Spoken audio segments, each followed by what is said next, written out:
आपका अपने चैनल सीखो सिखाओ लाइव बनाओ में स्वागत है। आप देख रहे हैं एस.के. पांडे की किताब मध्यकालीन भारत का इतिहास, पेज नंबर 383 से 409 तक। भक्ति आंदोलन। एक हिंदू के जीवन का मूल उद्देश्य मोक्ष प्राप्त करना है, जिसके 3 मार्ग है: कर्म, ज्ञान और भक्ति। कर्म का उल्लेख गीता में मिलता है, ज्ञान का प्रतिपादन उपनिषदों और शंकराचार्य के दर्शन में मिलता है। 14वीं शताब्दी में भक्ति के द्वारा मोक्ष प्राप्त करने के लिए जो आंदोलन चलाया गया, इसे भक्ति आंदोलन कहा जाता है। भक्ति का सर्वप्रथम उल्लेख श्वेताश्वतर उपनिषद में मिलता है।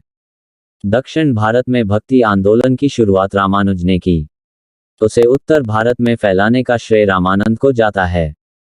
यद्यपि भक्ति के सर्वप्रथम बीज दक्षिण में 7वीं शताब्दी में अलवारों एवं नयनारों के आंदोलनों में ढूंढा जा सकता है। दक्षिण भारत में भक्ति आंदोलन। पूर्व मध्य काल में भक्ति भावना का प्रचार सर्वप्रथम दक्षिण भारत में हुआ। दक्षिण के संतों तथा दार्शनिकों ने भारतीय धार्मिक विचारधारा की एक ऐसी भक्ति भावना प्रवाहित की, जिसमें मनुष्य ने ईश्वर की श्रेष्ठता को स्वीकार करते हुए अपने आप को उसके प्रति समर्पित कर दिया। दक्षिण भारत में भक्ति आंदोलन का प्रारंभ तमिल ग्रंथ तिरुमुरई तथा प्रबंधम में मिलता है। 8वीं शताब्दी में तमिल प्रदेश में अलवार और नयनार संतों द्वारा भक्ति मार्ग के माध्यम से शैव और वैष्णव धर्म को लोकप्रियता मिली। 7वीं शताब्दी ईसा पूर्व में अरब व्यापारियों द्वारा दक्षिण भारत के तटीय क्षेत्र में इस्लाम का प्रचार प्रसार शुरू हुआ, जिसके परिणामस्वरूप यहाँ के सामाजिक और धार्मिक जीवन इस्लाम के प्रभाव से अछूता नहीं रहा। मालाबार तट का एक शासक चेरामन पेरुमल द्वारा इस्लाम धर्म को स्वीकार करने तथा हज के लिए अरब देश जाने का प्रमाण मिलता है। इस पृष्ठभूमि में दक्षिण भारत में भक्ति आंदोलन का जन्म होता है, जिसे लोकप्रिय बनाने में संतों के 2 संप्रदायों विष्णु भक्त अलवार तथा शिव भक्त नयनारों की भूमिका महत्वपूर्ण रहा है। शैव नयनारों और वैष्णवों अलवारों ने जैनियों और बौद्धों द्वारा प्रचारित कठोर जीवन स्वीकार मुक्ति के लिए ईश्वर की वैयक्तिक भक्ति पर जोर दिया। उन्होंने दक्षिण भारत के भिन्न भागों में स्थानीय भाषाओं का प्रयोग कर प्रेम और ईश्वर की भक्ति का संदेश दिया। अलवार।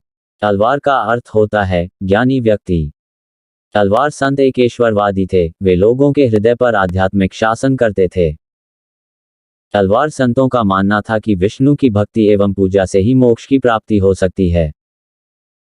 अलमवार संतों की संख्या 12 थी, जिसमें पोयगई, भूतार, पेयलवार, तिरुमलिराय अलवार, नम्मालवार, मधुरकवि, कुलशेखर, पेरियालवार, अंडाल तोंडर दिप्पोडी, तिरुप्पान तथा तिरुमंगई प्रमुख है।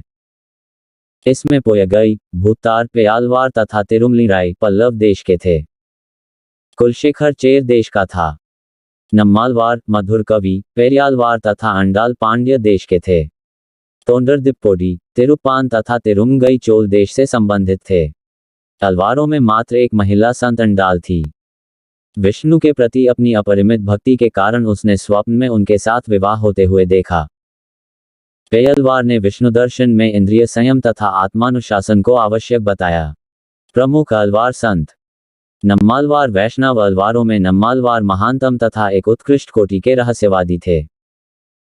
इन्हें मारन, परानकुशर, सटकोपर तथा भकुला भरन आदि उपाधियां प्राप्त थी। विष्णु की प्रशंसा के इन्होंने अत्यंत भक्तिपूर्ण गीतों की रचना की है, जिनमें प्रमुख है तिरुविरुत्तम, तिरुवासिरियम, पेरिय तिरुवंदादी व तिरुवैमोल। इन चारों ग्रंथों को चतुर्वेद कहा जाता है।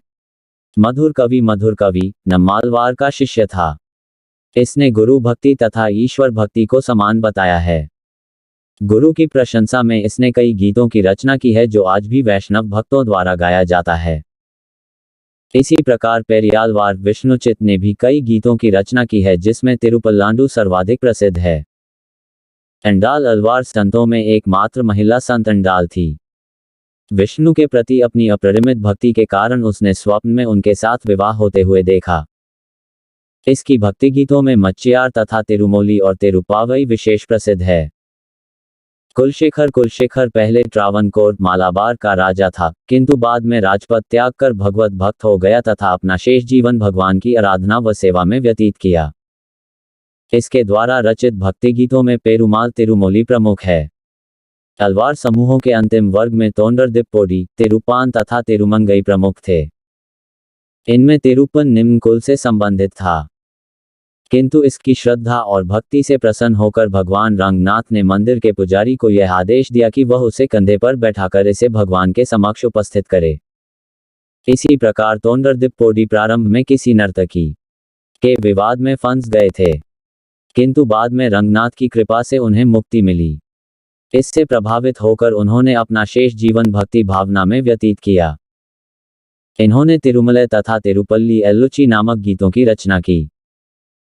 तिरुमंगई भी प्रारंभ में चोल शासक के अधीन एक स्थानीय सैन्य अधिकारी थे, लेकिन अपनी पत्नी जो वैष्णव भक्त थी के प्रभाव से वैष्णव हो गए तथा अपना शेष जीवन श्रीरंगम के वैष्णव मंदिर के निर्माण में लगा दिए। नयनार शिव भक्त को नयनार कहा जाता था। इनकी संख्या 63 बताई जाती है, जिनमें तिरुनावुकरशु, तिरुज्ञान संबंदर, सुंदरमूर्ति तथा मणिक्याचगर प्रमुख थे। इनके भक्ति गीतों को देवारम नामक संकलन में संकलित किया गया है। शैव संप्रदाय के अंतर्गत प्रणीत भक्ति गीत तिरुपायम या तिरुमुरई कहे जाते हैं। इनकी संख्या 11 है। इन गीतों को व्यवस्थित करने का श्रेय नंबी अंडार नाम्बी को प्राप्त है। ये चोल शासक राजराज प्रथम तथा राजेंद्र प्रथम के समकालीन थे। प्रमुख नयनार संत 1. निरुनायुक्कर्षु अप्पत तिरुनावुकरशु का जन्म तिरुगमूर के एक वेलाल परिवार में हुआ था। इस समय तमिल देश में जैन धर्म चरमोत्कर्ष पर था। अतः कट्टर शैव परिवार में जन्म लेने के बाद भी तिरुनावुकरशु ने जैन धर्म से प्रभावित होकर इसे स्वीकार कर लिया तथा एक सन्यासी के रूप में अपना जीवन पाटलिपुत्र के एक मठ में व्यतीत करने लगे। मठ में इनका नाम धर्मसेन था। कुछ समय पश्चात ये एक असाध्य उदर रोग से पीड़ित हो गए। संकट के इस घड़ी में उन्हें किसी से सहायता नहीं मिली। अंत में वे विवश होकर अपनी बहन तिलकवती की शरण में चले गए जो शिव की भक्त थी। तिलकवती ने शिव की कृपा से उन्हें इस असाध्य रोग से ठीक करने में सफल हुई। इस घटना से प्रभावित होकर तिरुनावुकरशु ने जैन धर्म त्याग कर शैव धर्म अपना लिया। उस समय पल्लव शासक महेंद्र वर्मा का शासन था जो जैन धर्म का अनुयायी था। उसने तिरुनावुकरशु को अनेक यातनाएं दी, किंतु अंत में उसकी उदार आध्यात्मिकता से प्रभावित होकर स्वयं जैन धर्म का परित्याग कर शैव धर्म अपना लिया। महेंद्र वर्मा के त्रिचनापल्ली अभिलेख से उसके जैन धर्म से शैव धर्म में परिवर्तित होने का साक्ष्य मिलता है। तिरुनावुकरशु अप्पत द्वारा प्रतिपाप्ति भक्ति मार्ग दास भक्ति के नाम से जानी जाती है। 2. तिरुज्ञान संबंदर अप्पा का समकालीन था। इनका जन्म तंजौर जिले के शियाली के एक ब्राह्मण परिवार में हुआ था। इस समय पांड्य देश में जैन धर्म का बोलबाला था। संबंदर के ज्ञान और आध्यात्मिक उपदेशों से प्रभावित होकर तत्कालीन पांड्य राजकुमारी मगयवरकरसी तथा उसके एक मंत्री कुलचिट्टई ने संबंदर को अपने यहीं निमंत्रण दिया। वह चाहती थी कि संबंदर अपने उपदेशों से उसकी प्रजा को जैन धर्म से विमुख कर शैव धर्म में दीक्षित करे। संबंदर को इस कार्य में सफलता मिली तथा उसने प्रजा को शैव मतानुयायी बना लिया। संबंदर सभी संतों में श्रेष्ठ थे तथा इनका संपूर्ण जीवन पवित्रता में व्यतीत हुआ। 3. सुंदरमूर्ति का जन्म एक निर्धन ब्राह्मण परिवार में हुआ था। बाल्यकाल से ही ये अत्यंत सुंदर थे, इस कारण इनका नाम सुंदरमूर्ति पड़ा। इनकी सुंदरता से प्रभावित होकर एक स्थानीय सेनापति नरसिंह मोवैयदरेयन ने इनका पालन पोषण किया। अतः इनका पालन पोषण एक राजकीय परिवार में हुआ। अन्य नयनारों की भांति सुंदरमूर्ति के विषय में भी अनेक दंत कथाएं मिलती है। कहा जाता है कि अपनी साधना से ये शिव के अत्यधिक निकट पहुंच गए थे। इन्होंने एक सहस्त्र भक्ति गीतों की रचना की थी, जिसके कारण इनको तंबिरान तोलन ईश्वर मित्र की उपाधि दी गई। 4. मणिक्वाचकर का जन्म मदुरा के समीप एक वधुवर नामक ग्राम में ब्राह्मण परिवार में हुआ था। कहा जाता है कि इनकी योग्यता एवं विद्वता से प्रभावित होकर पांड्य शासक ने इन्हें अपना प्रधानमंत्री नियुक्त किया था। इस पद पर रहते हुए भी उनका ध्यान ज्ञान एवं अध्यात्म की ओर था। इनके द्वारा भक्ति गीतों का संग्रह तिरुवाचकम में मिलता है, जो इनके आध्यात्मिक जीवन की आत्मकथा है। शंकराचार्य 788 ईस्वी में जन्म और मृत्यु 820 ईस्वी। जन्म 788 ईस्वी में। जन्म स्थान कलाडी केरल। मृत्यु 820 ईस्वी बद्रीनाथ में। पिता शिव गुरु, माता आर्यमदा या आर्यामा। प्रथम गुरु गोविंद योगी। उपाधि परमहंस। जीवनीकार आनंद गिरी। दार्शनिक मत अद्वैतवाद। दक्षिण भारत के धार्मिक जीवन की मुख्य विशेषता नव ब्राह्मण धर्म की स्थापना है, जिसके विकास में शंकराचार्य का महत्वपूर्ण योगदान है। नव ब्राह्मण धर्म के विकास ने जैन और बौद्ध धर्म के प्रभाव को कम किया तथा शैव और वैष्णव धर्म को अधिक शक्तिशाली बनाया, जिसके परिणामस्वरूप समाज में एक बार पुनः ब्राह्मणों का वर्चस्व स्थापित होने लगा तथा बड़ी संख्या में मंदिरों और मूर्तियों का निर्माण होने लगा। प्रारंभिक जीवन शंकराचार्य का जन्म 788 ईस्वी में केरल प्रांत के अलवर नदी के तटवर्ती ग्राम कलादी में हुआ था। उनके पिता का नाम शिवगुरु तथा माता का नाम सुभद्रा आर्यम्बा था। बाल्यकाल में ही उनके पिता का देहांत हो गया, अतः माता ने उनका पालन पोषण किया। उन्होंने अपने पुत्र की शिक्षा दीक्षा की ओर विशेष ध्यान दिया। शंकराचार्य बचपन से ही प्रतिभा के धनी थे। 3 वर्ष की आयु में ही उन्होंने अपने मातृभाषा मलयालम पर पूरी तरह नियंत्रण पा लिया। 5 की आयु में उनका उपनयन संस्कार हुआ तथा उन्हें गुरुकुल में अध्ययन हेतु भेजा गया। गुरुकुल से अध्ययन समाप्त कर वे घर लौट आए तथा शिक्षा देने का कार्य करने लगे। समय के साथ साथ शंकराचार्य के असाधारण प्रतिमा की चर्चा दूर दूर तक फैलने लगी। उनके विद्वता की चर्चा सुनकर केरल नरेश राजशेखर ने अपने मंत्री को सोने की अशर्फियों के उपहार के साथ राजदरबार में आमंत्रित करने के लिए भेजा, किंतु शंकराचार्य ने उस आमंत्रण को अस्वीकार कर दिया। बाद में राजशेखर ने उनका दर्शन करने स्वयं उनके पास गया। 8 वर्ष की अवस्था में ही अपनी माता की अनुमति लेकर शंकराचार्य ने संन्यास ग्रहण कर लिया। गृह त्याग संन्यास ग्रहण करने के बाद शंकराचार्य मध्य भारत में नर्मदा नदी के तट पर आए, जहां उनकी भेंट गोविंद भागवत पाद से हुई, जिसे उसने अपना प्रथम गुरु बनाया तथा संन्यास की दीक्षा ली। गुरु ने उन्हें परमहंस की उपाधि प्रदान की। दीक्षा ग्रहण करने के बाद अपने गुरु के आज्ञानुसार सर्वप्रथम काशी वाराणसी चले आए, जहां वे दार्शनिक सिद्धांतों का अध्ययन किए तथा अपने ज्ञान के प्रचार कार्य में लीन हो गए। शंकराचार्य ने भारतीय संस्कृति परंपराओं तथा वैदिक दर्शन के ठोस सिद्धांतों पर आधारित हिंदूवाद के पुनर्जागरण के लिए अभियान शुरू किया। बौद्ध और जैन धर्म का सामना करने के लिए बुद्ध संघ की तरह ही सन्यासियों के लिए तपस्वी वर्ग का पुनर्गठन किया। हिंदू धर्म को सुव्यवस्थित करने के लिए शंकराचार्य ने स्मृति संप्रदाय की स्थापना की, जिसमें पंचदेवोपासना का विधान है। शंकराचार्य ने अपने समय के प्रख्यात विद्वानों कुमारिल भट्ट, मंडन मिश्र व उसकी पत्नी भारती को शास्त्रार्थ में पराजित कर वेदांत दर्शन की सर्वोच्चता स्थापित की। वेदांत दर्शन का प्रचार और भारतीय सांस्कृतिक एकता को प्रदर्शित करने के लिए उन्होंने चारों दिशाओं में 4 मठ स्थापित किए। ये 4 मठ हैं: उत्तर में बद्रीनाथ, दक्षिण में श्रृंगेरी, पूर्व में पुरी तथा पश्चिम में द्वारका। इसमें बद्रीनाथ को वर्तमान में ज्योतिष्ठ पीठ, विष्णु, श्रृंगेरी को श्रृंगेरी पीठ, शिव, द्वारिका को शारदा पीठ, कृष्ण एवं पुरी को गोवर्धन पीठ, बलभद्र एवं सुभद्रा के नाम से जाना जाता है। दार्शनिक मत शंकराचार्य ज्ञानमार्गी थे। जगत को मिथ्या तथा ब्रह्मा ईश्वर को सत्य मानते थे। ब्रह्म प्राप्ति के लिए उन्होंने ज्ञान मार्ग पर बल दिया है। उनका दर्शन अद्वैतवाद के नाम से प्रसिद्ध है। अपने दर्शन के प्रचार के लिए उन्होंने कई ग्रंथों की रचना की, जिसमें ब्रह्मसूत्र भाष्य, गीता भाष्य, उपदेश साहसी, प्रपंच सारतंत्र तथा मरीषा पश्चिम प्रमुख हैं। शंकराचार्य शैव तथा बौद्ध दर्शन से भी प्रभावित थे। बौद्ध धर्म के महायान शाखा से प्रभावित होने के कारण उन्हें प्रच्छन्न बौद्ध कहा गया है। शंकराचार्य ने ब्रह्मसूत्र, गीता और कुछ प्रमुख उपनिषदों पर भाष्य रचे। उन्होंने अपनी अंतिम सांस 820 ईस्वी में बद्रीनाथ में ली थी।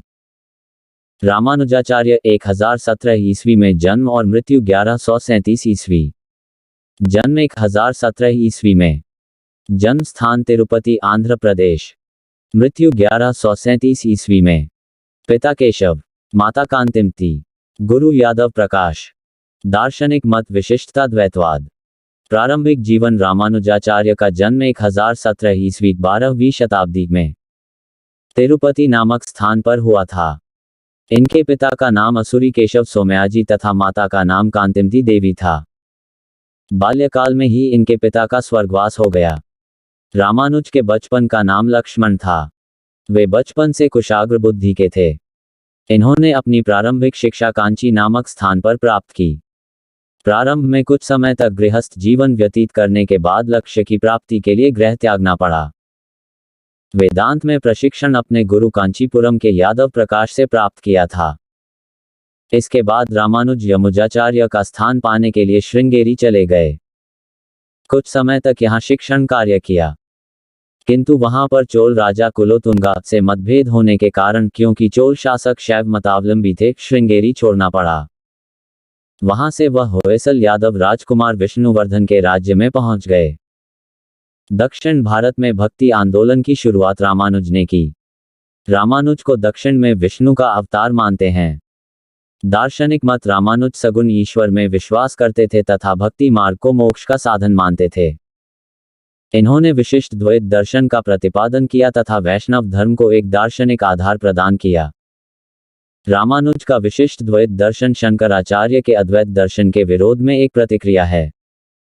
शंकराचार्य ने ब्रह्म को सत्य तथा शेष जगत को मिथ्या माना था, किंतु रामानुज के अनुसार जीव आनंदमय, चैतन्यमय, स्वयं प्रकाशित तथा वैशिष्ट्यपूर्ण है तथा जगत मिथ्या न होकर सत्य सृष्टि है। रामानुज के अनुसार ब्रह्मा, जीव तथा जगत तीनों में एक विशिष्ट संबंध है तथा तीनों सत्य हैं। रामानुज भगवान में व्यक्तित्व की प्रधानता को स्वीकार करते थे। उनका मानना था कि जिस प्रकार मनुष्य को ईश्वर की आवश्यकता होती है, उसी प्रकार ईश्वर को भी मनुष्य की आवश्यकता होती है। ईश्वर अपने में से व्यक्तिगत आत्मा का निर्माण करता है और पुनः यह आत्मा हमेशा के लिए परमात्मा में विलीन हो जाती है। रामानुज के इसी मत को विशिष्टाद्वैतवाद कहा जाता है। रामानुज के शब्दों में आत्मा यद्यपि ईश्वर की ही तरह एक पदार्थ है और उसी ईश्वर में से निकली हुई है, न कि उसका जन्म पृथक रूप से हुआ है। आत्मा को परमानंद की अनुभूति ईश्वर में विलन से नहीं बल्कि उसके निकट पहुंचने से प्राप्त हो सकती है। वेदार्थ संग्रह में रामानुज ने शंकर के माया के सिद्धांत का खंडन करते हुए कहा है कि एकाग्रचित्त से ईश्वर की भक्ति करने से ही मोक्ष प्राप्त होता है। भक्ति मार्ग को उन्होंने ईश्वर प्राप्ति का श्रेष्ठ मार्ग बताया है। उनके अनुसार कर्म मार्ग व्यक्ति को माया में बांधता है, जिससे मोक्ष संभव नहीं। रामानुज जाति प्रथा का विरोध करते हुए दो समानांतर मोक्ष अवधारणा की बात कही। एक भक्ति सक्रिय भावना उच्च वर्ग के लिए, दो प्रपत्ति निष्क्रिय भावना निम्न वर्ग के लिए। निम्न तथा अन्य जातियों के लिए इन्होंने वर्ष में एक दिन मंदिर में प्रवेश निश्चित किया। रामानुज ने भक्ति पर कई पुस्तकें लिखी, जिसमें वेदांत सार, वेदार्थ संग्रह, वेदांतदीप, वेदांत संग्रह, ब्रह्मसूत्र भाष्य, श्री भाष्य तथा गीता पर टीका प्रमुख है। इसके अतिरिक्त उन्होंने न्याय कुलिश नामक ग्रंथ की रचना की। इनका संप्रदाय श्री वैष्णव संप्रदाय था। निम्बाकाचार्य 12वीं शताब्दी, जन्म 1165 ईस्वी में, जन्म स्थान निम्बापुर मद्रास के निकट। दार्शनिक मत द्वैताद्वैतवाद, संप्रदाय सनक या सनकादि, कार्यक्षेत्र वृंदावन। निम्बाक का जन्म 1165 ईस्वी में मद्रास के बेल्लारी जिले में स्थित निम्बापुर में हुआ था। ये रामानुज के समकालीन थे। रामानुज की भांति निम्बाक भी शंकराचार्य के अद्वैत मत से संतुष्ट नहीं थे। वे सगुण भक्ति के समर्थक थे।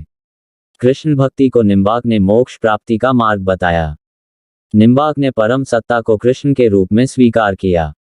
वे अवतारवाद में विश्वास करते थे तथा कृष्ण को शंकर का अवतार मानते थे। उन्होंने जीव के अस्तित्व को स्वीकार किया है तथा ईश्वर को सर्वशक्तिमान माना। उनका मानना था कि जो ईश्वर की शरण में जाता है, ईश्वर उन्हीं में भक्ति भावना का संचार करता है। वे जगत को भ्रम और असत्य नहीं मानते थे। द्वैतवाद तथा अद्वैतवाद दोनों सिद्धांतों को अपने मत में स्थान देने के कारण इनके दर्शन को द्वैताद्वैतवाद कहा गया।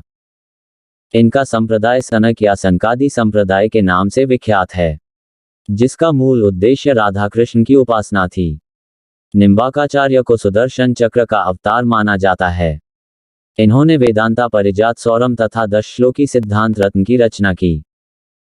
माधवाचार्य आनंद तीरथ 1199 ईस्वी में जन्म और मृत्यु 1278 ईस्वी। जन्म 1199 ईस्वी में, जन्म स्थान उडुपी कर्नाटक, मृत्यु 1278 ईस्वी में।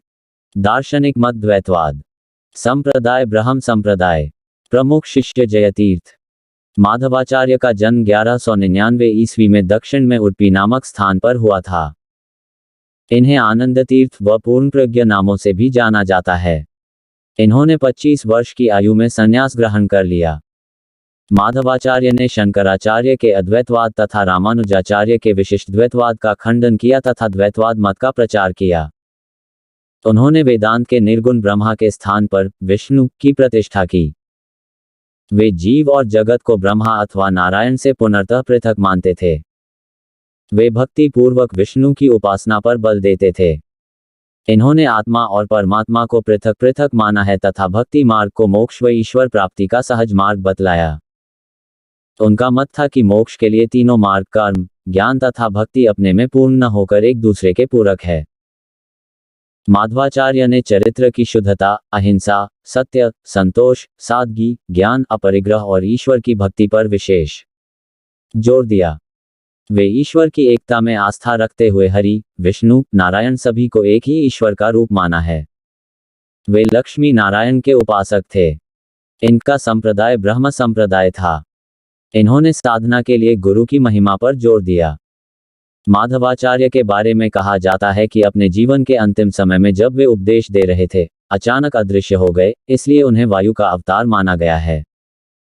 मध्वाचार्य के उपदेशों को उनके शिष्य जयतीर्थ ने सूत्रभाष्य में संकलित किया है। इन्होंने अपने उपदेश कन्नड़ भाषा में दिए। रामानंद 1299 ईस्वी में जन्म और मृत्यु 1411 ईस्वी। जन्म 1299 ईस्वी में। जन्म स्थान इलाहाबाद प्रयाग। मृत्यु 1411 ईस्वी में। गुरु राघवानंद। संप्रदाय रामावत संप्रदाय, रामानंदी संप्रदाय व श्री संप्रदाय। कार्यक्षेत्र बनारस।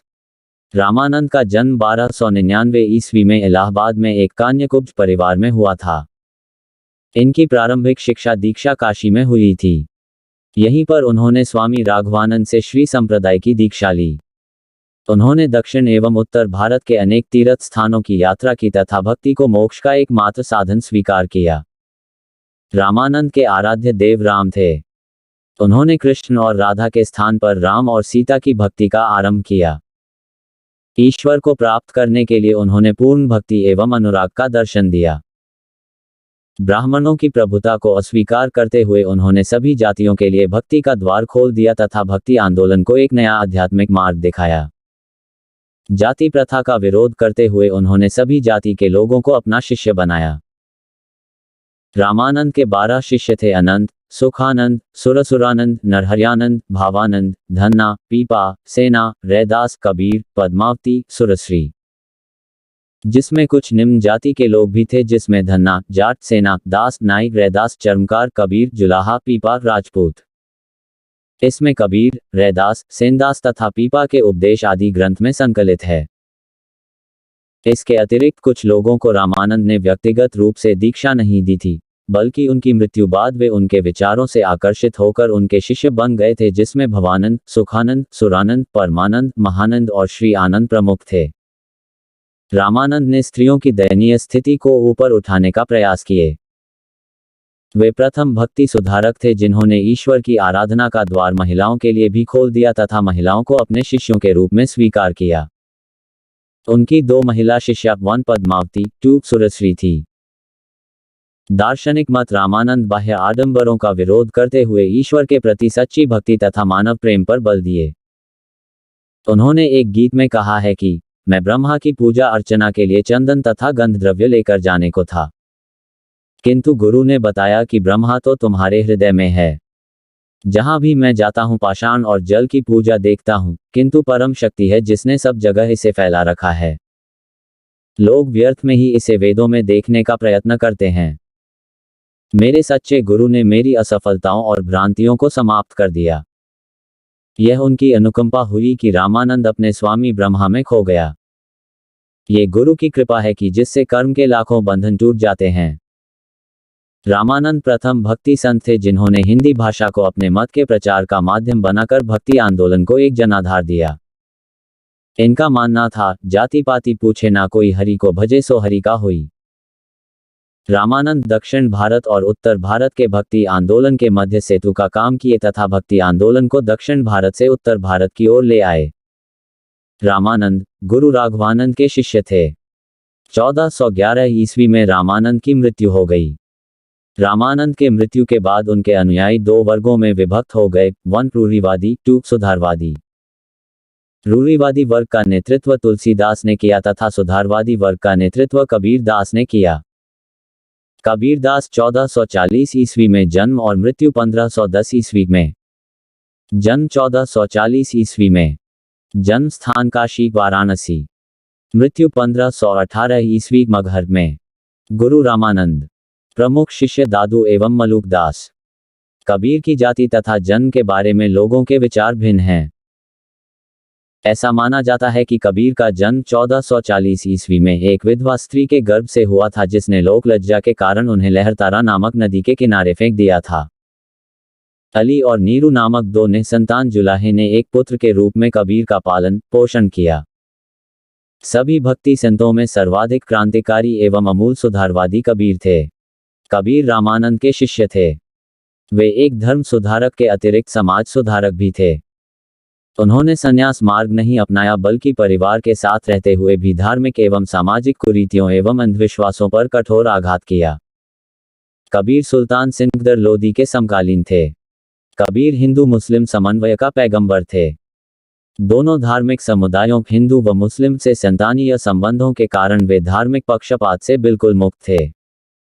वे हिंदू धर्म तथा इस्लाम धर्म दोनों में से किसी का गुलाम नहीं थे। कबीर हिंदू और मुसलमान में कोई अंतर नहीं मानते थे। वे कहा करते थे, कबीर हिंदू और मुसलमान दोनों का पुत्र है। आगे उन्होंने कहा है कि यदि तुम कहो कि मैं हिंदू हूं तो सत्य नहीं और न मैं मुसलमान हूं। मेरे लिए मक्का ही काशी हो जाता है और राम ही रहीम बन जाता है। कबीर स्वतंत्र विचार के थे। इन्होंने दोनों धर्मों की बुराइयों की खुलकर आलोचना की। कबीर की विचारधारा विशुद्ध अद्वैतवादी थी।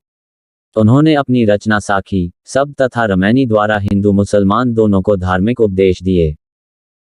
कबीर निर्गुण ब्रह्म के उपासक थे तथा एकेश्वरवाद, एक ईश्वर में विश्वास करते थे। उनकी मान्यता थी कि परमेश्वर एक ही है, उसे सिर्फ राम, रहीम, अल्लाह, हरि, खुदा और गोविंद आदि अलग अलग नामों से पुकारा जाता है। कबीर आत्मा और परमात्मा को एक मानते हुए भक्त और भगवान में कोई अंतर नहीं किए। इसलिए कबीर ईश्वर तक पहुंचने के लिए मंदिर, मस्जिद के स्थान पर ईश्वर के प्रति भक्त का प्रेम को सर्वश्रेष्ठ माना। परमात्मा तक पहुंचने के लिए कबीर ने गुरु की महत्ता पर बल दिया है। कबीरदास अपने गुरु रामानंद के सिद्धांतों को एक निश्चित रूप दिया तथा जात पात, छुआ छूत, ऊंच नीच के भेदभाव का स्वीकार नहीं किए। अवतारवाद के सिद्धांत में उनका विश्वास नहीं था। कबीर के इसी उदारवाद दृष्टिकोण के कारण सूफी साहित्य में उनका उल्लेख मिलता है। 17वीं शताब्दी में मिराल उल असर में कबीर को फिरदौसिया सूफी कहा गया है। अबुल फजल ने कबीर को मुवाहिद, एकेश्वरवादी कहा है। कबीर दास सच्चे ज्ञान तथा मुक्ति की खोज में विश्व का परित्याग करने के पक्षधर नहीं थे। वे जीवनयापन के लिए परिश्रम द्वारा धन कमाना आवश्यक मानते थे। उन्होंने कहा था कि हे माधव, कटी माला ले लो, क्योंकि भूखे पेट मैं तुम्हारा भजन नहीं कर सकता। निर्गुण भक्तिधारा में कबीर पहले संत थे जो संत होकर भी अंतःगृहस्थ बने रहे। वे साम्यवादी विचारधारा के थे। एक समाज सुधारक के रूप में कबीर उस समय समाज में प्रचलित दो बुराइयों, एक सती प्रथा, टूक बाल विवाह के विरुद्ध आवाज उठाई। कबीरदास के सिद्धांतों को उनके शिष्य धर्मदास द्वारा बीजक में संकलित किया गया है। कबीर की मृत्यु 1510 ईस्वी में मगहर में हुई थी। उनकी मृत्यु के बाद उनके शिष्यों ने कबीरपंथी नामक संप्रदाय प्रारंभ किया। कबीर के शिष्यों में दादू, मलूक दास, पुत्र कमाल, पुत्री कमाली, पद्मनाथ, ज्ञानी दास, भागोदास, जागूदास, गोपाल तथा धर्मदास थे। इनमें कमाल ने अहमदाबाद तथा पद्मनाथ ने काशी में कबीर के मत का प्रचार किए। गुरु नानक 1469 ईस्वी में जन्म और मृत्यु 1538 ईस्वी में। जन्म 1469 ईस्वी में। जन्म स्थान तलवंडी, आधुनिक ननकान साहिब, पाकिस्तान। मृत्यु 1538 ईस्वी करतारपुर में। ज्ञान कालीबेन नदी के किनारे। माता तृप्ता देवी, पिता कालू, पत्नी सुलक्षणी, पुत्र श्रीचंद और लक्ष्मीचंद। दार्शनिक मत एकेश्वरवाद। प्रारंभिक जीवन गुरु नानक का जन्म 1469 ईस्वी में तलवंडी, आधुनिक ननकाना साहिब, पाकिस्तान के एक मेहता खत्री प्राचीन क्षत्रिय नामक परिवार में हुआ था। इनके माता का नाम तृप्ता देवी तथा पिता का नाम कालू था। नानक बचपन से ही सांसारिक मोह से मुक्त थे और बहुत ही उदार स्वभाव के थे। 18 वर्ष की आयु में बटाला के मूलराज खत्री की बेटी सुलक्षणी से उनका विवाह हुआ, जिससे 2 पुत्र उत्पन्न हुए, श्रीचंद और लक्ष्मीचंद। श्रीचंद ने भविष्य में उदासी संप्रदाय का प्रचार किया। कुछ समय पश्चात नानक को दौलत खां लोधी के यहाँ नौकरी मिल गई, वहीं पर उन्हें प्रबोध प्राप्त हुआ। जब नानक को आत्मज्ञान हुआ तो वे बोले कि ना कोई हिंदू ना कोई मुसलमान, यही शब्द गुरु नानक के सिद्धांतों का सार है। नानक ने कबीर का मार्ग अपनाया। नानक उत्तर पश्चिमी भारत में भक्ति आंदोलन का सूत्रपात किया। 30 वर्ष की अवधि में इन्होंने देश का 5 बार चक्कर लगाया, जिसे उदासीसी कहा जाता है। इन्होंने श्रीलंका तथा मक्का मदीना तक अपनी उपासना का संदेश पहुंचाए। दार्शनिक मत नानक एक ईश्वर में विश्वास रखते थे तथा निर्गुण ब्रह्म की उपासना पर बल देते थे। उनका मानना था कि ईश्वर एक है, वह निर्गुण और निरंकार है। परमात्मा के लिए उन्होंने हरि, राम, अल्लाह और खुदा के नामों का भी प्रयोग किया। उन्होंने मुसलमानों को सलाह दी, दया को मस्जिद बनाओ। नानक ईश्वर की एकता में विश्वास रखते थे। इसी आधार पर उन्होंने हिंदू और मुसलमान दोनों को नजदीक लाने का प्रयास किए। वे अवतारवाद में विश्वास नहीं करते थे। उनके अनुसार ईश्वर का मनुष्य के रूप में जन्म लेने की कल्पना करना उसे जन्म और मृत्यु के चक्र में बांधना है, जबकि ईश्वर इससे मुक्त होता है। कबीर की भांति नानक भी गृहस्थ जीवन व्यतीत करते हुए भक्ति द्वारा ईश्वर की प्राप्ति पर बल दिया। उन्होंने धार्मिक कर्मकांडों एवं आडंबरों की निंदा की, मूर्ति पूजा, छुआछूत तथा ऊंच नीच की भेदभाव का विरोध किया। गुरु नानक ने नारी मुक्ति की दिशा में काफी प्रयत्न किए और सती प्रथा का विरोध किया। स्त्री को उन्होंने पुरुष का साथी और सहयोगी बताया तथा उन्हें भी समान रूप से मोक्ष प्राप्ति का अधिकार दिया। गुरु नानक ने लंगर सामूहिक भोज की शुरुआत की। उनका का संबंध सूफी संत बाबा फरीद से था। नानक और बाबा फरीद के पदों में विचारों की समानता मिलती है। अपने उपदेशों में उन्होंने स्त्रियों द्वारा परिषद व समाज में निभाई जाने वाली महत्वपूर्ण भूमिका को पहचाना तथा उससे जनसामान्य को परिचित कराया। नानक ने अपने उपदेशों को छोटी छोटी कविताओं के रूप में दिए थे, जिन्हें सिखों के 5वें गुरु अर्जुन ने आदि ग्रंथ में संकलित किया। उसमें जपजी एक मुख्य कविता है, जिससे नानक के आध्यात्मिक विचारों का पता चलता है। सूरदास 1478 ईस्वी में जन्म और मृत्यु 1583 ईस्वी में। जन्म 1478 ईस्वी। जन्म स्थान रूनकता। गुरु वल्लभाचार्य। प्रमुख रचना सूरसागर, सूरसारावली तथा साहित्य लहरी। सूरदास का जन्म 1478 ईस्वी में रूनकता नामक ग्राम में हुआ था। वे भक्ति आंदोलन की सगुणधारा के कृष्णमार्गी शाखा के प्रमुख संत थे। इनके इष्ट देव श्री कृष्ण थे तथा उन्हीं की भक्ति में लीन रहना अपना परम कर्तव्य समझा। सूरदास ने अपने ग्रंथों के माध्यम से राधा और कृष्ण के प्रेम को लोकप्रिय बनाया। उन्होंने कई पुस्तकें लिखी, जिसमें सूरसागर, सूरसारावली तथा साहित्य लहरी मुख्य है। सूरसागर में कृष्ण के बाल्यकाल के जीवन का वर्णन है। सूरदास ने अपने इस ग्रंथ में कृष्ण भगवान के प्रति अपने असीम प्रेम और भक्ति को दर्शाया है। ये पुस्तक ब्रज भाषा में है। सूरदास वल्लचार्य के शिष्य थे। वल्लभाचार्य के ही प्रेरणा से इन्होंने गीता के आधार पर कृष्ण लीला को अपनी रचनाओं का आधार बनाया। सूरदास ने वल्लभाचार्य से वल्लभ संप्रदाय में दीक्षा ग्रहण की। सूरदास को पुष्टिमार्ग का जहाज कहा गया है। सूरदास मुगल शासक अकबर के समकालीन थे। वल्लभाचार्य 1479 ईस्वी में जन्म और मृत्यु 1531 ईस्वी। जन्म 1479 ईस्वी में। जन्म स्थान वाराणसी में। मृत्यु 1531 ईस्वी वाराणसी में। पिता लक्ष्मण भट्ट। उपाधि जगत गुरु महाप्रभु श्रीमदाचार्य। दार्शनिक मत शुद्ध अद्वैतवाद। संप्रदाय रुद्र संप्रदाय। प्रारंभिक जीवन वैष्णव धर्म के कृष्ण मार्गी शाखा के दूसरे महान संत वल्लभाचार्य का जन्म 1479 ईस्वी में वाराणसी में उस समय हुआ जब उनके पिता काशी की यात्रा पर आए थे। उनके पिता लक्ष्मण भट्ट तेलंगाना के ब्राह्मण थे। बाल्यकाल में ही उनके पिता और माता दोनों की मृत्यु हो गई। वल्लभाचार्य बचपन से ही प्रतिभावान थे। बाल्यकाल में ही इन्होंने 4 वेदों, 6 शास्त्रों एवं 18 पुराणों पर अधिकार कर लिया था।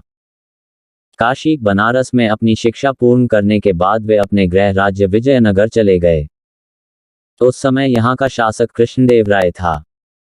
उन्होंने यहाँ वैष्णव संप्रदाय की प्रतिष्ठा स्थापित की तथा शंकराचार्य के अद्वैतवादी सिद्धांतों, वेदांत एवं मायावाद का खंडन कर ईश्वर की भक्ति पर विशेष बल दिया।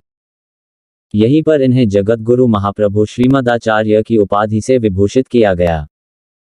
दार्शनिक मत वल्लभाचार्य का दर्शन शुद्ध अद्वैतवाद था। वे कृष्ण के उपासक थे। श्रीनाथ जी के रूप में उन्होंने कृष्ण भक्ति पर बल दिया। उनका मानना था कि व्यक्ति को सांसारिक जीवन में लिप्त नहीं होना चाहिए बल्कि भक्ति द्वारा अपना कल्याण करना चाहिए। इनके भक्ति का सिद्धांत यह था कि ईश्वर के अनुग्रह या कृपा से ही भक्ति उत्पन्न होती है और यह अनुग्रह पुष्टि कहलाता है। इसी से वल्लभाचार्य का भक्तिवाद पुष्टि मार्ग के नाम से प्रसिद्ध हुआ। पुष्टि मार्ग में श्री कृष्ण को परमब्रह्मा माना गया है। वल्लभाचार्य के व्यक्तित्व पर विष्णु स्वामी रुद्र संप्रदाय का अत्यधिक प्रभाव था। वल्लभाचार्य ने शंकराचार्य के निगुण ब्रह्म के स्थान पर सगुण ब्रह्म के भक्ति पर विशेष बल दिया। उन्होंने शंकराचार्य के ब्रह्म सत्य जगत मिथ्या के सिद्धांत का खंडन किया था। यह प्रमाणित किया कि जीव भी उतना ही सत्य है जितना ब्रह्म सत्य है। वल्लभाचार्य ने कभी संन्यास ग्रहण नहीं किया। कबीर और नानक की तरह उन्होंने विवाहित जीवन का आध्यात्मिक उन्नति के लिए बाधक नहीं माना। इनके पत्नी का नाम लक्ष्मी था। 18वीं शताब्दी में उनके कुछ अनुयायियों ने राधा कृष्ण की रास लीलाओं को विकृत बना दिया और ये भोग विलास तथा मायायुक्त जीवन व्यतीत करने लगे। यही कारण है कि वल्लभाचार्य के दर्शन को पूर्व का आनंद भोगवाद, पूर्व में विषयासक्त संप्रदाय कहा जाता है। एक भक्त तथा दार्शनिक के साथ साथ वल्लभाचार्य एक विद्वान लेखक भी थे। इन्होंने संस्कृत में 17 ग्रंथों की रचना की थी। वेदांत सूत्र की संस्कृत में टीका वल्लभाचार्य ने लिखा था। इनकी प्रमुख रचनाओं में पूर्व मीमांसा भाष्य है। उत्तर मीमांसा या अनुभाष्य इनके शुद्धाद्वैतवाद का एक प्रमुख ग्रंथ है। इसके अतिरिक्त उन्होंने सुबोधिनी और सिद्धांत रहस्य की रचना की। 1530 ईस्वी में इन्होंने काशी के हनुमान घाट पर गंगा में प्रविष्ट होकर जल समाधि ले ली। वल्लभाचार्य का जन्म और मृत्यु दोनों वाराणसी में हुई थी। वल्लभाचार्य की मृत्यु के बाद उनका पुत्र विट्ठलनाथ ने कृष्ण भक्ति को लोकप्रिय बनाया। विट्ठलनाथ ने अष्टछाप 8 कवियों का समूह की स्थापना की थी। ये अष्टछाप के 8 कवि थे कुंभनदास, सूरदास, कृष्णदास, परमानंद दास, गोविंददास, क्षितिस्वामी, नंददास, चतुर्भुजदास। इनमें सूरदास, कृष्णदास, परमानंद दास व कुंभनदास वल्लभाचार्य के शिष्य थे, जबकि चतुर्भुज दास, नंददास, गोविंदस्वामी दास व क्षितिस्वामी विट्ठलनाथ के शिष्य थे। अकबर ने विट्ठलनाथ को गोकुल और जैतपुर की जागीरें प्रदान की थी। 84 वैष्णव की वार्ता नामक पुस्तक के लेखक विट्ठलनाथ थे। यद्यपि कुछ विद्वान इसकी रचना का श्रेय विट्ठलनाथ के पुत्र एवं उत्तराधिकारी गोकुलनाथ को देते हैं। चैतन्य 1486 ईस्वी में जन्म और मृत्यु 1533 ईस्वी। जन्म 1486 ईस्वी में। जन्म स्थान नदिया, बंगाल। मृत्यु 1533 ईस्वी पुरी में। मूल नाम विश्वंभर। बचपन का नाम मीमाई। उपाधि गौरंग महाप्रभु व विद्यासागर। पिता जगन्नाथ मिश्र, माता शची। गुरु केशव भारती। दार्शनिक मत अचिंत्य भेदाभेद। उपासक कृष्ण। प्रारंभिक जीवन गौरंग महाप्रभु के नाम से प्रसिद्ध चैतन्य का जन्म फरवरी 1486 ईस्वी बंगाल के नवद्वीप नदिया नामक ग्राम में एक ब्राह्मण परिवार में हुआ था। इनका वास्तविक नाम विश्वंभर था तथा बचपन का नाम निमाई था। इनके पिता जगन्नाथ मिश्र एक धार्मिक व्यक्ति थे। इनकी माता का नाम शची था। चैतन्य बचपन से ही एक असाधारण प्रतिभावान छात्र थे। पंडित गंगादास ने इन्हें उच्च शिक्षा प्रदान की। 15 वर्ष की आयु में ही इन्होंने संस्कृत भाषा, साहित्य और व्याकरण में दक्षता प्राप्त कर ली। शिक्षा प्राप्त करने के बाद उन्हें विद्यासागर की उपाधि प्रदान की गई। इनकी पहली पत्नी का नाम लक्ष्मी था, जिसकी सांप काटने से मृत्यु हो गई। इन्होंने दूसरा विवाह किया। उन्होंने नदिया में ही शिक्षक के रूप में कार्य आरंभ किया। 22 वर्ष की अवस्था में गया तीर्थ यात्रा के दौरान 1508 में चैतन्य प्रभु की भेंट वैष्णव धर्म के माधव संप्रदाय के अनुयायी तथा माधवेंद्रपुरी के शिष्य ईश्वरपुरी से हुई, जिन्होंने चैतन्य को कृष्ण मंत्र दिया, दीक्षित किया। इस घटना के बाद उनके जीवन में एक मोड़ आया। उन्होंने संन्यास लेने का निर्णय कर लिया। 25 वर्ष की अवस्था में 1510 ईस्वी में केशव भारती नामक सन्यासी ने उन्हें सन्यास की दीक्षा दी और श्री कृष्ण चैतन्य नाम दिया। सन्यास लेने के बाद चैतन्य सभी सांसारिक बंधनों से मुक्त हो गए। उन्होंने कहा, मैं घर घर जाकर ईश्वर के पवित्र नाम का प्रचार करूंगा। उसका ईश्वर का नाम सुनकर चांडाल, निम्नतम जातियों के लोग, स्त्रियां और बच्चे आश्चर्यचकित रह जाएंगे और प्रेम से उनका नाम सुनेंगे। इसके बाद चैतन्य नदियां छोड़कर पूरी उड़ीसा चले गए, जहां वे अपने जीवन के अधिकांश समय व्यतीत किए। उड़ीसा का राजा प्रत्यपरुद्र और राजमुंद्री का प्रांतपति रामानंद को उन्होंने अपना शिष्य बनाया, जिसके कारण चैतन्य का प्रभाव पूरे उड़ीसा में फैल गया।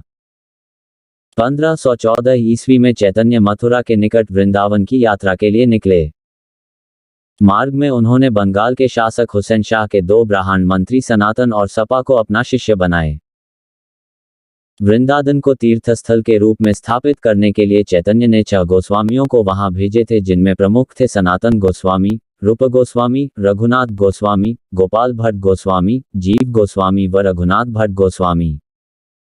वृंदावन की यात्रा से लौटते समय उन्होंने इलाहाबाद में वल्लभाचार्य से भेंट की। 1533 ईस्वी में पुरी में उनकी मृत्यु हो गई। ऐसा माना जाता है कि मृत्यु बाद उनका शरीर अचानक गायब हो गया और जगन्नाथ जी की मूर्ति में समा गया। दार्शनिक मत चैतन्य के जन्म से पहले बंगाल तथा उड़ीसा में वैष्णव धर्म का प्रचलन हो चुका था, किंतु उस समय समाज में प्रचलित दोषों ने वैष्णव धर्म को पूरी तरह अपने आवरण से ढक लिया था। चैतन्य ने समाज में व्याप्त दोषों को समाप्त करने का प्रयास किए तथा आधुनिक वैष्णववाद, जिसे गौड़ीय वैष्णव धर्म कहा गया, का प्रचार किए। एक ब्राह्मण होते हुए भी वे ब्राह्मणों की सर्वोच्चता में विश्वास नहीं करते थे। उन्होंने खुले तौर पर जाति संबंधित नियमों का उल्लंघन किया और निम्न वर्गीय जातियों के साथ मेल मिलाप रखा। हरिदास, जो अपने जाति से निकाला गया था, चैतन्य का शिष्य था। हरिदास ने हरिदासी संप्रदाय की स्थापना की थी। चैतन्य वैष्णव धर्म के कृष्णमार्गी शाखा के महान प्रवर्तक थे। वे कृष्ण भक्ति के समर्थक थे। इन्होंने वृंदावन में राधा और कृष्ण को आध्यात्मिक स्वरूप प्रदान किया। राधा और कृष्ण का प्रेम उनके लिए एक आत्मा का ईश्वर के प्रति प्रेम था। कृष्ण के रूप में ईश्वर से असीम प्रेम ही उनके लिए मोक्ष प्राप्ति का मार्ग था। राधा और कृष्ण बीच जिस प्रकार का प्रेम था, चैतन्य ने वैसा ही प्रेम प्रभु के लिए प्रदर्शित करने को कहा है। ज्ञान के स्थान पर ईश्वर प्रेम और भक्ति प्रेम पर बल दिया।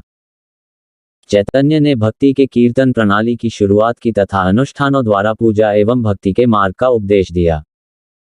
चैतन्य प्रेम की मूर्ति थे। भावनात्मक प्रेम उनके धर्म का मुख्य विषय था।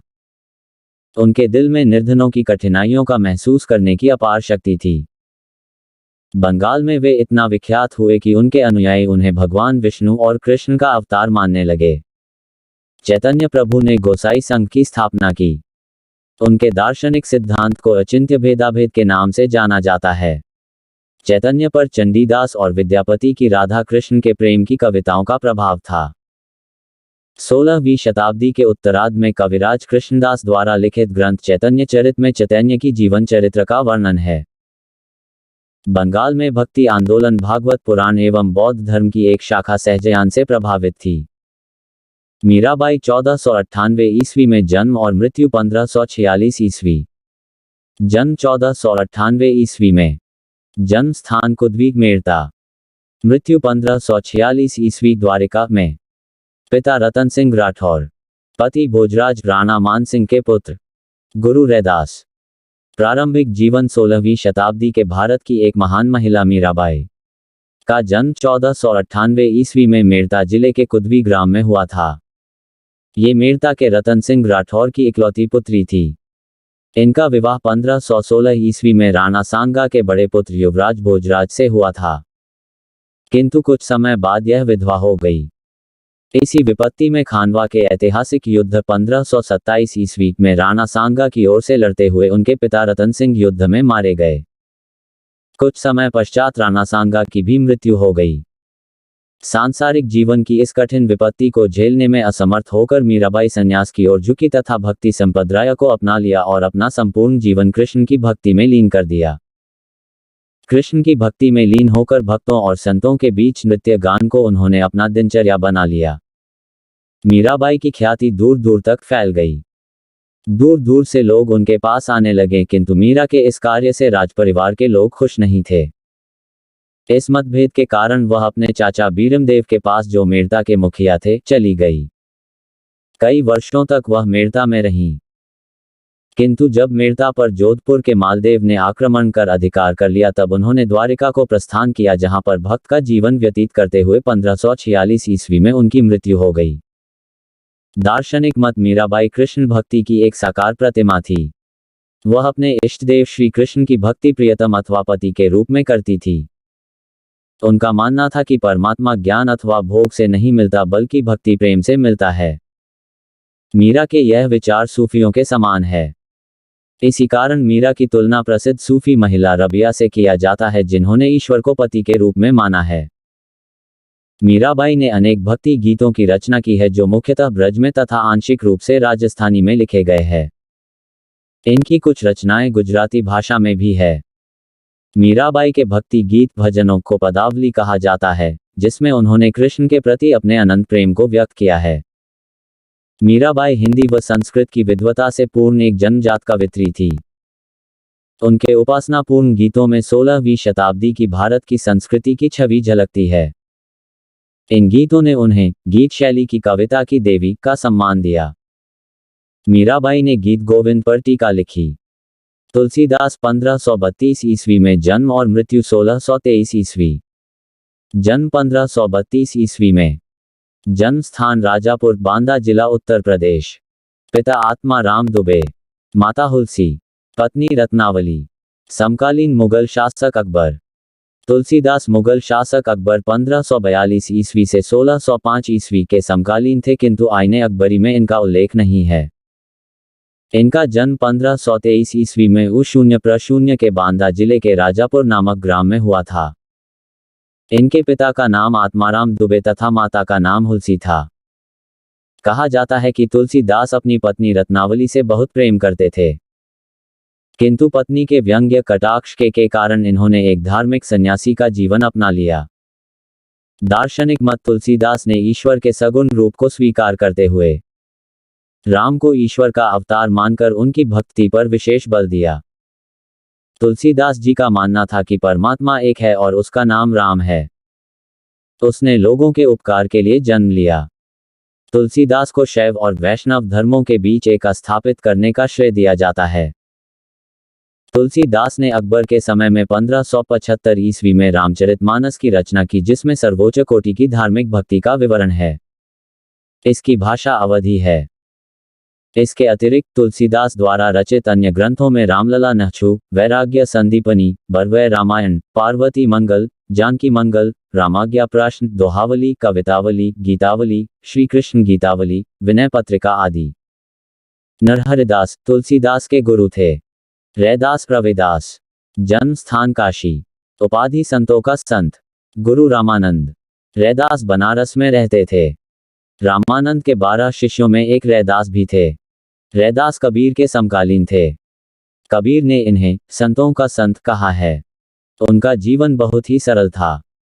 समस्त प्राणियों को समान दृष्टि से देखते थे तथा सबको पारस्परिक प्रेम का पाठ पढ़ाते थे। कबीर ने भी अनेक बार रैदास के प्रति अपनी गहन श्रद्धा को व्यक्त किया है। रविदास का उपदेश था कि परमात्मा अपने भक्तों के हृदय में निवास करता है, उसे सिर्फ वही पा सकता है जिसने अपने अंदर दैवीय प्रेम की अनुभूति कर ली है। उनका कहना था कि सभी में हरि है और सब हरि में हैं। ये भी मानते थे, मन रहे चंगा तो कठौती में गंगा। रैदास ने ईश्वर के प्रति आत्मसमर्पण का प्रचार किया तथा अवतारवाद का खंडन किया। इनके अनुयायियों ने रैदासी संप्रदाय की स्थापना की। वीरभान। जन्म 1543 ईस्वी में। जन्म स्थान नरनौल, पंजाब। वीरभान दादू दयाल के समकालीन थे। इनका जन्म 1543 ईस्वी में पंजाब में नरनौल के समीप हुआ था। वीरभान ने सतनामियों के संप्रदाय की स्थापना की तथा एक ईश्वर में विश्वास करते हुए उसे ईश्वर सतनाम और सत्य का नाम दिया। जाति भेदभाव का विरोध किया तथा मूर्ति पूजा का खंडन किया। उन्होंने योगाभ्यास पर बल दिया। अपने अनुयायियों को मांस तथा मदिरा के सेवन से दूर रहने की आज्ञा दी। सतनामियों के धर्म पुस्तक का नाम पोथी है। दादू दयाल 1544 ईस्वी में जन्म और मृत्यु 1603 ईस्वी। जन्म 1544 ईस्वी में।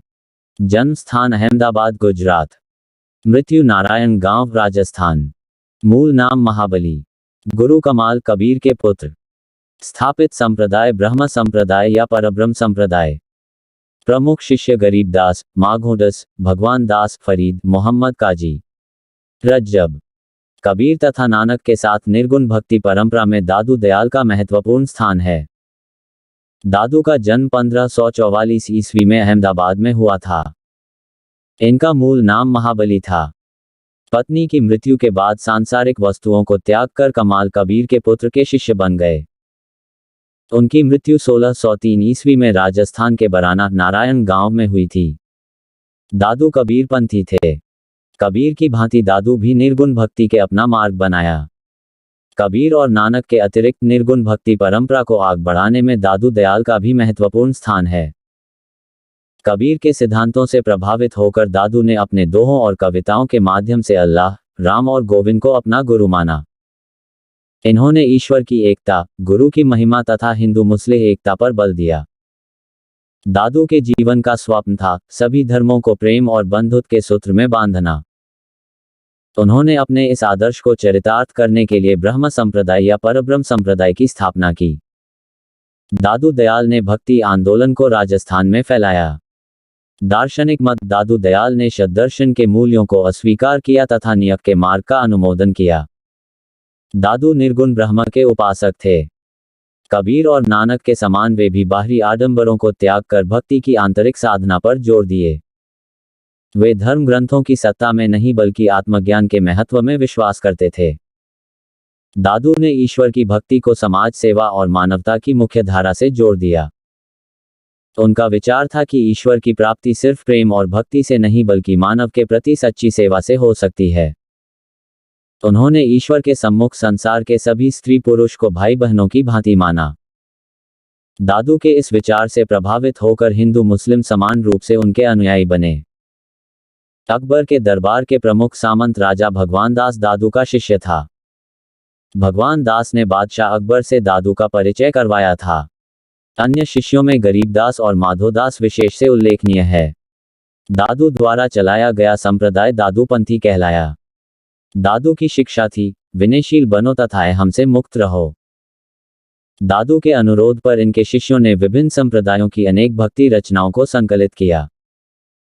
इस संकलन में अनेक मुसलमान संतों जैसे काजी कदमा, शेख फरीद, काजी मोहम्मद, शेख हावद और बखना की रचनाओं को भी संकलित किया गया है। दादू के उपदेश दादू राम की वाणी नामक पुस्तक में संकलित है। 18वीं शताब्दी में मुगल साम्राज्य के पतन के बाद दादू पंथ नागांव तथा पेशेवर डाकुओं में तब्दील हो गए। रज्जब 1567 ईस्वी में जन्म और मृत्यु 1683 ईस्वी। जन्म 1576 ईस्वी में। जन्म स्थान सांगनेर राजस्थान। गुरु दादू दयाल। रज्जब दादू दयाल के शिष्य थे। ये राजस्थान के सांगनेर के निवासी थे। इन्होंने कहा है, जितने मनुष्य हैं उतने ही अधिक संप्रदाय। रज्जब ने कहा है, ये संसार वेद है, ये सृष्टि कुरान है।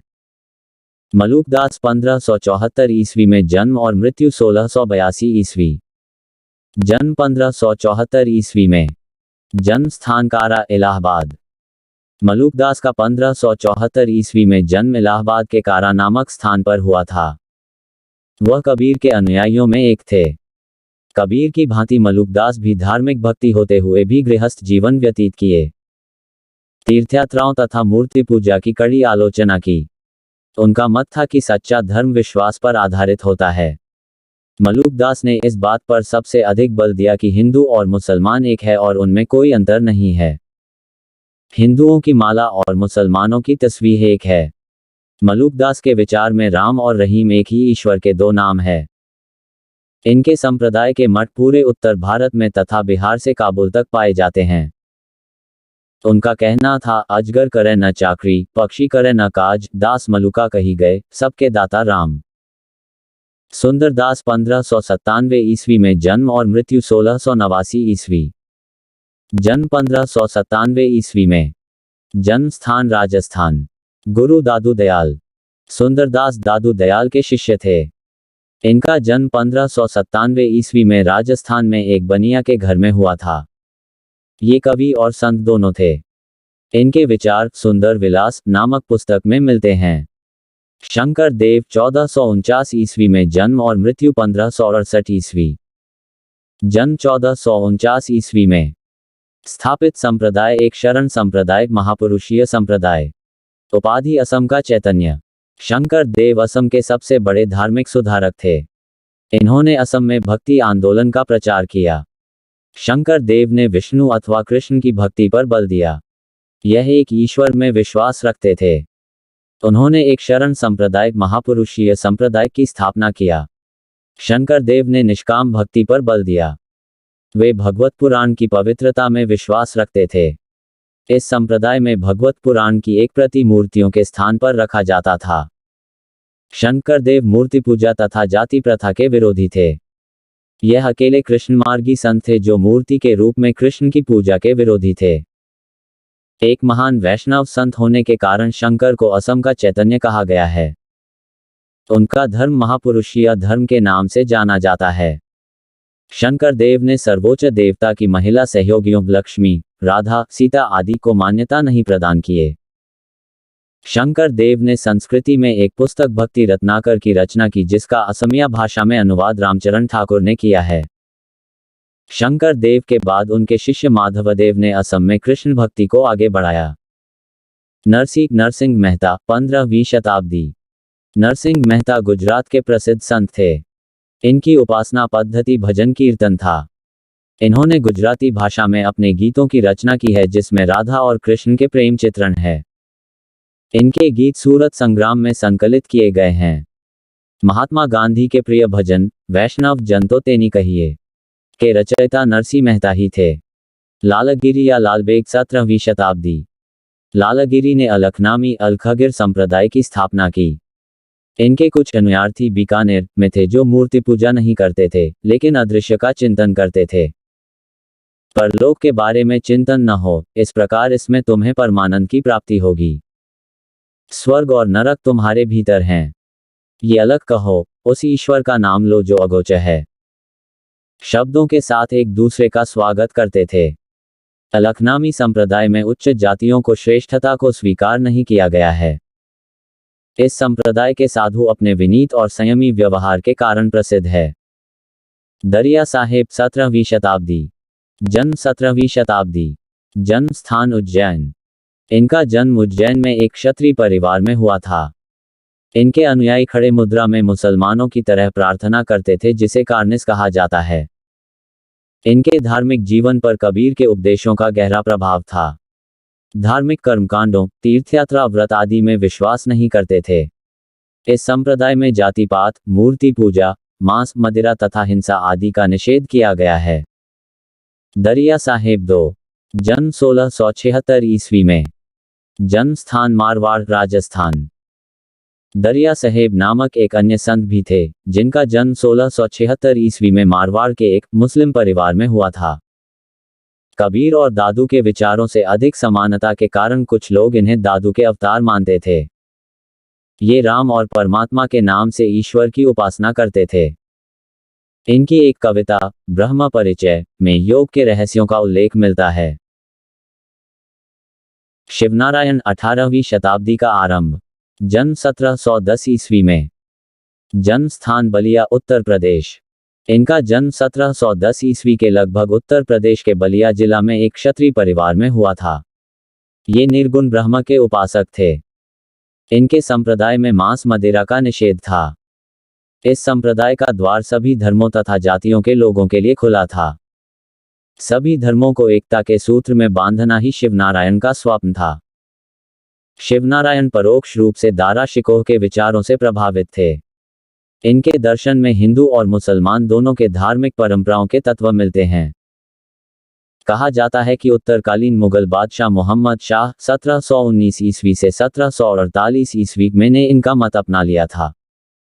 वली उल्लाह तथा नाजी कवियों ने भी इनके प्रति अपनी अपार श्रद्धा व्यक्त किए है। महाराष्ट्र में भक्ति आंदोलन महाराष्ट्र धर्म। महाराष्ट्र धर्म वैष्णववादी भक्ति परंपरा से निकली मध्यकालीन भक्ति आंदोलन की एक शाखा थी। सामाजिक सुधारों के क्षेत्र में अत्यधिक उदारवादी यह आंदोलन अपना एक स्वतंत्र और अलग लक्षण विकसित किया। इन लक्षणों में सर्वप्रथम था विठोबा की पूजा। विठोबा जिन्हें कृष्ण का अवतार माना जाता था। इस आंदोलन का मुख्य केंद्र पंढरपुर के मुख्य देवता विठोबा था, इसलिए इस आंदोलन को पंढरपुर के आंदोलन के नाम से भी जाना जाता है। बाद में पंढरपुर स्थित विठोबा का पूजा स्थल महाराष्ट्र में भक्ति आंदोलन का मुख्य आधार बन गया।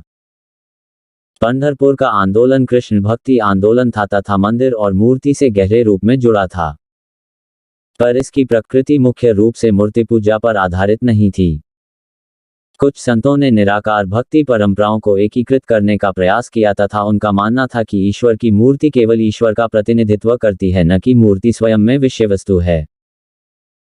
इस प्रकार सामाजिक जीवन में लगभग सभी संतों ने जाति प्रथा का विरोध किए तथा सबके लिए भक्ति के सामान्य मार्ग को उचित पथ बताया।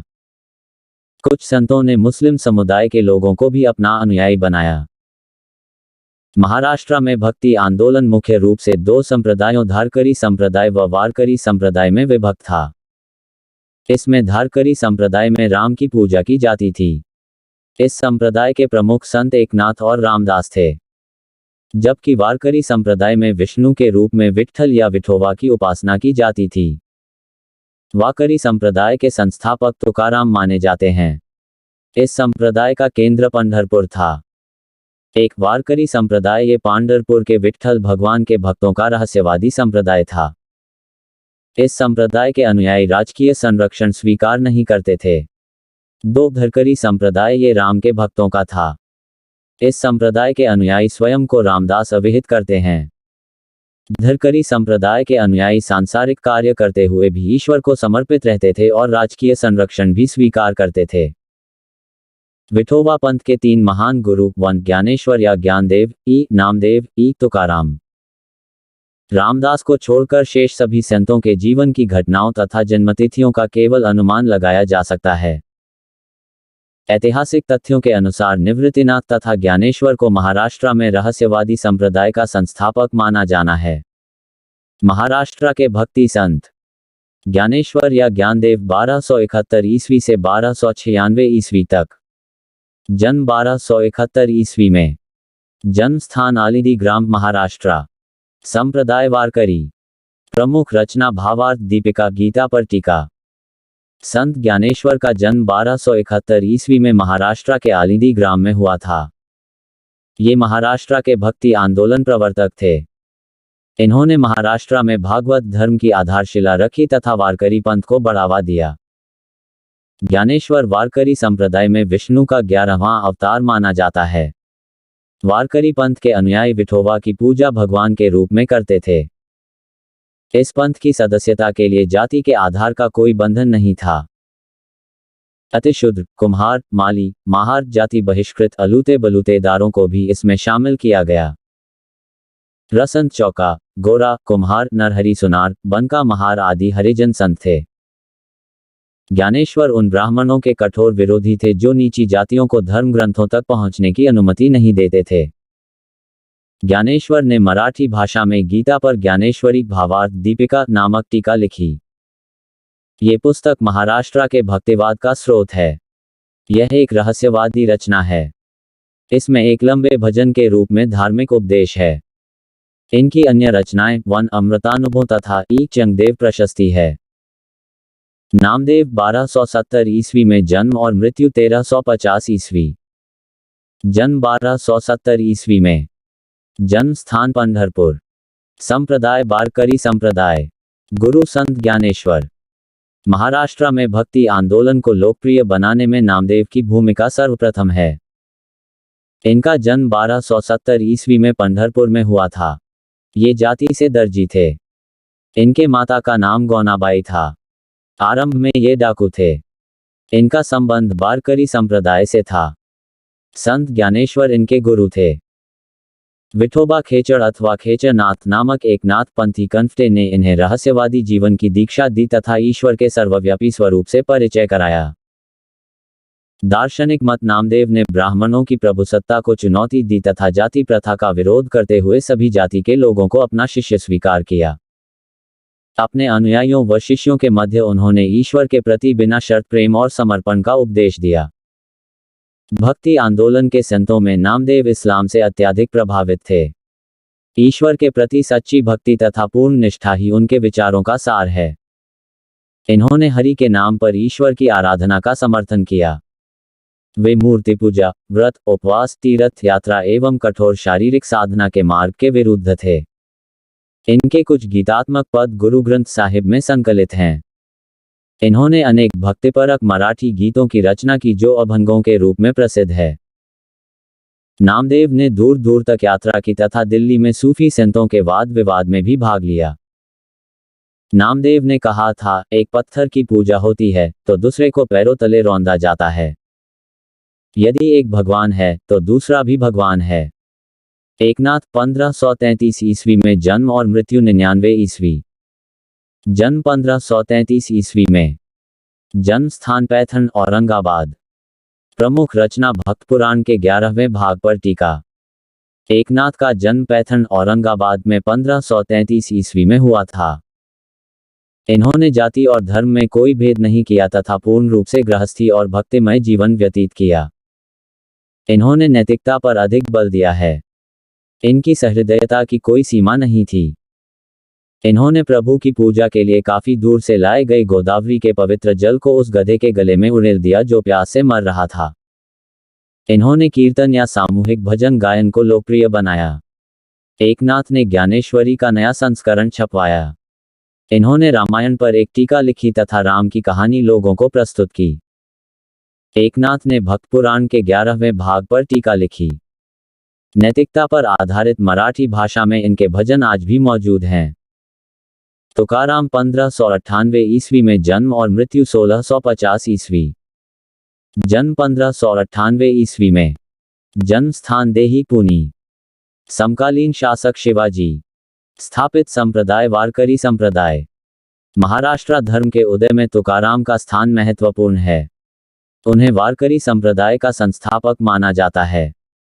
इनका जन्म 1598 ईस्वी में पूना से 18 मील दूर देही नामक ग्राम में एक शुद्ध परिवार में हुआ था। ये शिवाजी के समकालीन थे। तुकाराम के माध्यम से ही नामदेव के उपदेशों को एक मूर्त रूप मिला। इनके उपदेशों द्वारा महाराष्ट्र धर्म को एक निश्चित आकार मिला और महाराष्ट्र के वैष्णव आंदोलन में पंढरपुर एक तीर्थस्थल बन गया। कहा जाता है कि एक दुर्भिक्ष में इन्होंने अपना सब कुछ खो दिया तथा दिवालिया हो गए। पारिवारिक अस्त व्यस्तता के कारण जीवन से निराश होकर तुकाराम ने किशोरावस्था में ही संन्यास ले लिए तथा भामहनाथ और भंडारा की पहाड़ियों में निर्जन स्थानों में रहकर ईश्वर का चिंतन मनन करने लगे। तुकाराम की ईश्वर की अवधारणा कबीर के निरंकारी ईश्वर से काफी मिलती जुलती थी। उनका कहना था कि ईश्वर का न तो कोई नाम है, न कोई रूप है और न ही कोई रहने का स्थान। वह सब जगह विद्यमान है। वह सर्वव्यापक है। परमात्मा उसी को मिलता है जिसका उसमें विश्वास है। समाज में प्रचलित धार्मिक अंधविश्वासों तथा आडंबरों का विरोध किया।